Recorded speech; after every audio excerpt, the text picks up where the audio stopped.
नमस्कार दोस्तों, मैं प्रेरित और आपका स्वागत है मेरे YouTube channel victory sparks hub पर। आज हम एक ऐसे रहस्य की बात करने जा रहे हैं जिसने न केवल भक्तों बल्कि इतिहासकारों और शोधकर्ताओं को भी उलझन में डाल दिया है। यह रहस्य है भगवान श्री कृष्ण के द्वारका से अंतर्धान का। जिस क्षण उन्होंने इस नश्वर शरीर को त्यागा, उस पल के बारे में कई कथाएं कही जाती हैं। कोई कहता है कि उनका शरीर धरती पर ही विलीन हो गया, कोई कहता है वे प्रकाश बनकर ब्रह्मांड में फैल गए, और कुछ मानते हैं कि वे आज भी किसी अदृश्य लोक में विद्यमान हैं। तो आइए, चलिए इस रहस्यमयी यात्रा पर जहां हम जानने की कोशिश करेंगे कि वास्तव में द्वारका में कृष्ण के साथ क्या हुआ था।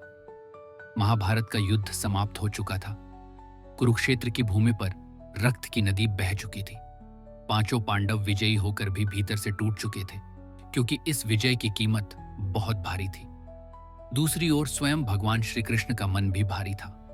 उन्होंने अपने कर्तव्य का निर्वाह किया, धर्म की स्थापना की, परंतु अब समय था कि वे इस धरती से विदा लें।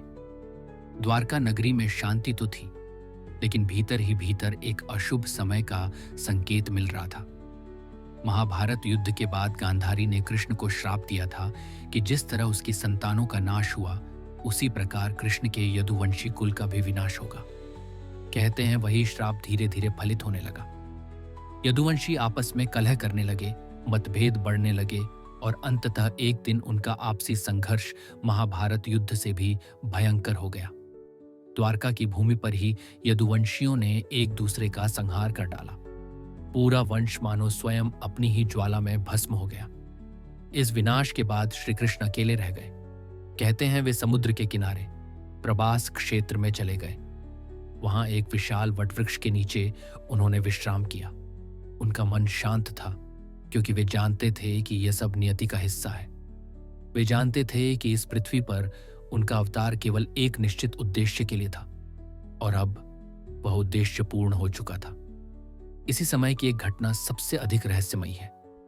कथा आती है कि जरा नामक एक शिकारी ने उन्हें दूर से देखा। उसे लगा कि वृक्ष के नीचे हिरण बैठा है। उसने बाण चलाया और वह बाण जाकर श्री कृष्ण के पैर में लगा। जब शिकारी पास आया और देखा कि यह तो स्वयं भगवान है, तो वह भयभीत होकर रोने लगा। परंतु कृष्ण मुस्कुराए और बोले, यह भी मेरी लीला का ही हिस्सा है। जो होना है वह होकर रहेगा। अब प्रश्न उठता है कि उस पल के बाद हुआ क्या। शास्त्रों के अनुसार श्री कृष्ण ने उसी स्थान पर अपने नश्वर शरीर का त्याग किया, परंतु कई मान्यताओं के अनुसार उनका शरीर वैसे नष्ट नहीं हुआ जैसे सामान्य मनुष्य का होता है। कहा जाता है कि उनका शरीर धीरे धीरे तेजोमय होकर प्रकाश में परिवर्तित हो गया। कुछ संतों ने कहा कि उन्होंने देखा कि कृष्ण का रूप एक अद्भुत ज्योति में बदल गया, जो आकाश की ओर उठी और फिर विलीन हो गई। लेकिन दूसरी ओर कुछ लोक कथाएं ये कहती हैं कि कृष्ण कहीं गए ही नहीं, उनका शरीर वहां नहीं मिला। कुछ भक्त मानते हैं कि वे आज भी गोलोक वृंदावन में हैं, जहां केवल भाग्यशाली आत्माएं ही उन्हें देख पाती हैं। कुछ लोग यह भी कहते हैं कि उनका शरीर समुद्र ने अपने भीतर समा लिया, और आज भी द्वारका की डूबी हुई नगरी के गहराई में उनका रहस्य छुपा हुआ है। इतिहासकारों और पुरातत्वविदों ने भी इस रहस्य को जानने की कोशिश की।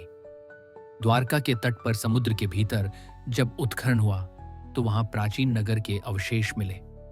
विशाल दीवारें, मंदिरों के खंडहर और पत्थरों से बनी सड़कों के निशान मिले। ये सब इस ओर संकेत करता है कि द्वारका वास्तव में अस्तित्व में थी और समय के साथ समुद्र की लहरों में डूब गई। लेकिन कहीं भी कृष्ण के अंतिम समय के प्रत्यक्ष प्रमाण नहीं मिले।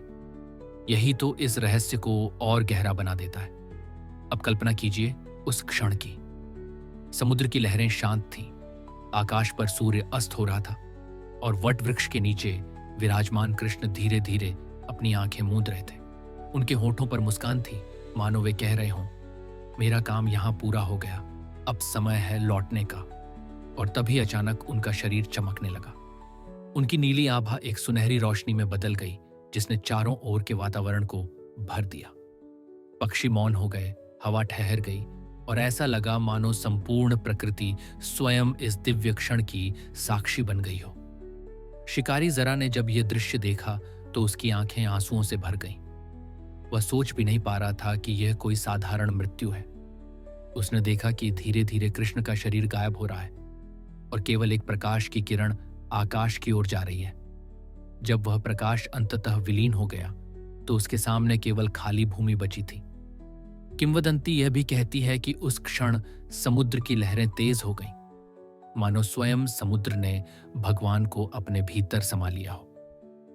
कुछ लोग कहते हैं कि तभी से समुद्र ने द्वारका को भी डुबोना शुरू किया, ताकि कृष्ण की नगरी उनके साथ ही हमेशा के लिए रहस्य बनकर जल के भीतर छुप जाए। भक्तों के लिए यह प्रश्न हमेशा से महत्वपूर्ण रहा है कि भगवान ने अपना अंतिम रूप कहाँ छोड़ा। लेकिन शायद असली रहस्य यही है कि कृष्ण का कोई अंतिम रूप था ही नहीं। वे स्वयं अनंत हैं, वे स्वयं ब्रह्म हैं, वे न समय से बंधे हैं और न ही शरीर से, इसलिए उनका अंत होना असंभव है। कई संतों और भक्त कवियों ने लिखा है कि कृष्ण कहीं गए ही नहीं, बल्कि वे आज भी हमारे चारों ओर हैं। जब भी कोई मन से उन्हें पुकारता है, जब भी कोई बांसुरी की धुन सुनता है, जब भी कोई सच्चा प्रेम करता है, वहां कृष्ण प्रकट हो जाते हैं। उनका वियोग केवल बाहरी आंखों को है, लेकिन आंतरिक रूप से वे आज भी हर भक्त के हृदय में जीवित हैं। कुछ लोग कहते हैं कि कृष्ण की अंतिम धुन आज भी समुद्र की लहरों में गूंजती है। रात के सन्नाटे में यदि आप ध्यान से सुने तो ऐसा प्रतीत होता है मानो दूर कहीं कोई बांसुरी बज रही हो। कहते हैं वह धुन अधूरी है और जब वह पूर्ण होगी तभी कृष्ण पुनः इस धरती पर अवतरित होंगे। यह रहस्य इसलिए भी और गहरा है क्योंकि कृष्ण स्वयं कहते थे, जब जब धर्म की हानि होती है और अधर्म बढ़ता है तब तब मैं इस धरती पर आता हूं। तो क्या यह संभव है कि वे कहीं अदृश्य लोक में प्रतीक्षा कर रहे हों और जब समय आएगा तो पुनः अवतरित होंगे? इस प्रकार कृष्ण का द्वारका से अंतर्धान केवल एक घटना नहीं बल्कि एक अनंत प्रश्न है। क्या उनका शरीर प्रकाश बनकर विलीन हुआ? क्या समुद्र ने उन्हें अपने भीतर छुपा लिया, या वे आज भी किसी अदृश्य लोक में विद्यमान हैं? उत्तर चाहे जो भी हो, एक बात निश्चित है, कृष्ण का अस्तित्व कालातीत है। वे न कभी जन्म लेते हैं और न कभी मरते हैं। वे केवल प्रकट और अप्रकट होते हैं, ठीक वैसे ही जैसे सूर्य बादलों के पीछे छुपता है लेकिन अस्त नहीं होता। दोस्तों, यही था द्वारका से श्री कृष्ण के अंतर्धान का रहस्य। यह केवल एक ऐतिहासिक घटना नहीं है बल्कि एक दिव्य रहस्य है जो हमें यह सोचने पर मजबूर करता है कि ईश्वर का अस्तित्व केवल हमारे सामने दिखने वाले रूप तक सीमित नहीं है। दोस्तों, अगर आपको ये कहानी पसंद आई हो तो इस वीडियो को लाइक करें, शेयर करें और विक्ट्री स्पार्क्स हब्स चैनल को सब्सक्राइब करें ताकि हम आपको ऐसी और अनकही कहानियां ला सकें। धन्यवाद। मिलते हैं अगले वीडियो में।